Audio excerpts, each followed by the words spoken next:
Listen, one world away, there's a planet that melts lead, crushes steel, and rains acid.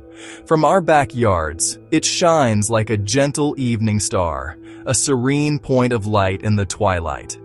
And yet, it is the most terrifying world near Earth, a vision of paradise lost. Tonight, we drift to Venus. We'll feel its crushing air, its furnace heat, its lightning-laced clouds, and the cautionary tale it whispers back to us across the silent void.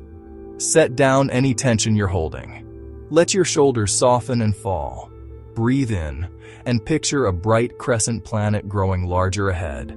Breathe out as we begin our descent into a haze so thick it feels like the air itself has weight, a golden smothering sea. One more calm breath in, and a long, easy breath out, releasing the day. Venus is Earth's twin in size, but it went terribly wrong.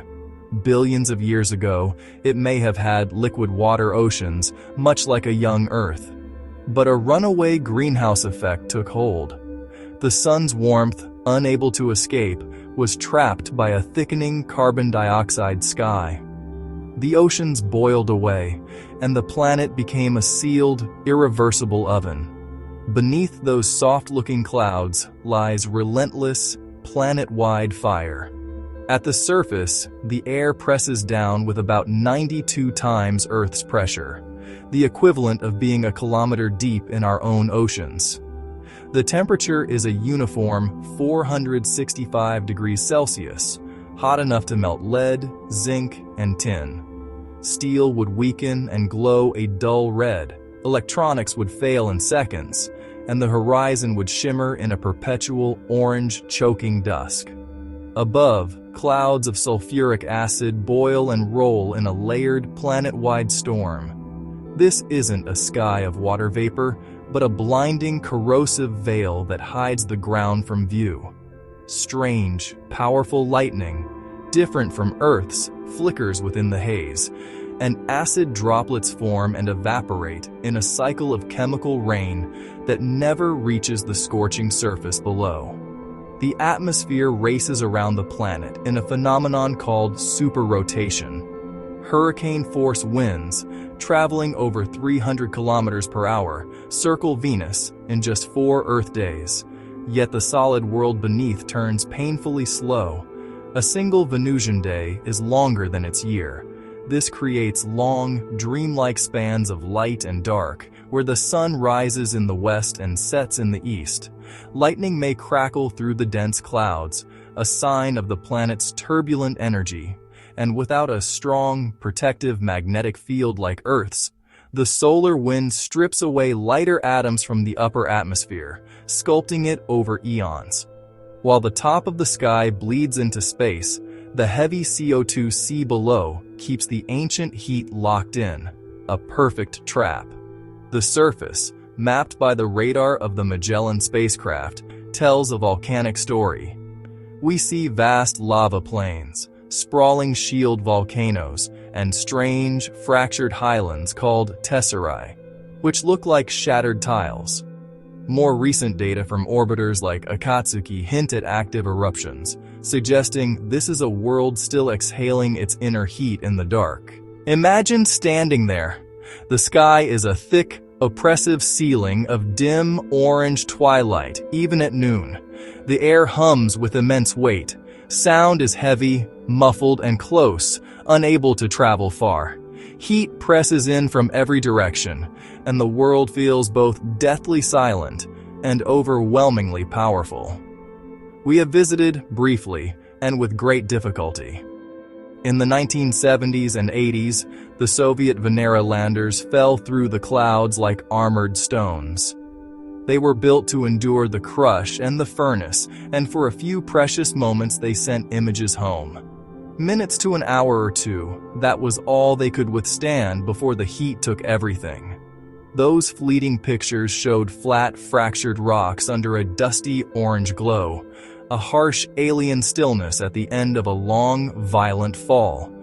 Then, the signal turned to static.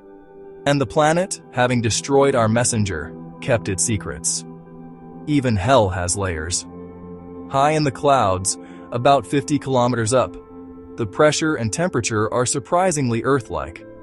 This temperate zone has led scientists to imagine aerial habitats, balloons floating in the one place on Venus that isn't trying to kill you. But below it lies the dense haze and the searing lowlands, each a chapter in the same runaway story. And we are planning to return. Future missions like NASA's Da Vinci will drop a probe through the atmosphere, tasting the air layer by layer to understand its history. Its partner, Veritas, will orbit above, creating a detailed 3D map of the surface, searching for active volcanoes and the story of its lost water. We read the edges, watch the winds, and prepare to learn. So, why does Venus matter so much to us? Because two near twins, born in the same stellar nursery, chose different fates. One stayed blue, alive, and temperate.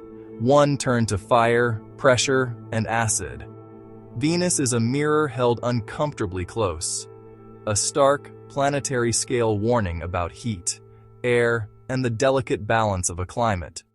When we study its storms, its crushing pressure, its blazing silent calm, we are learning profound lessons about how to care for our own home. But for now, you are safe, far away, breathing cool, clean air under a gentle sky.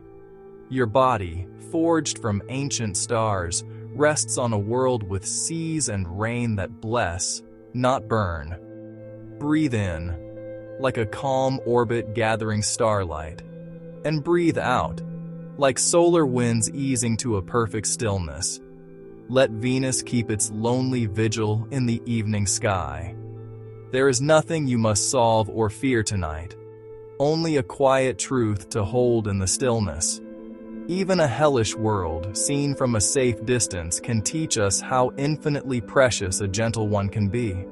Allow yourself this moment of profound peace.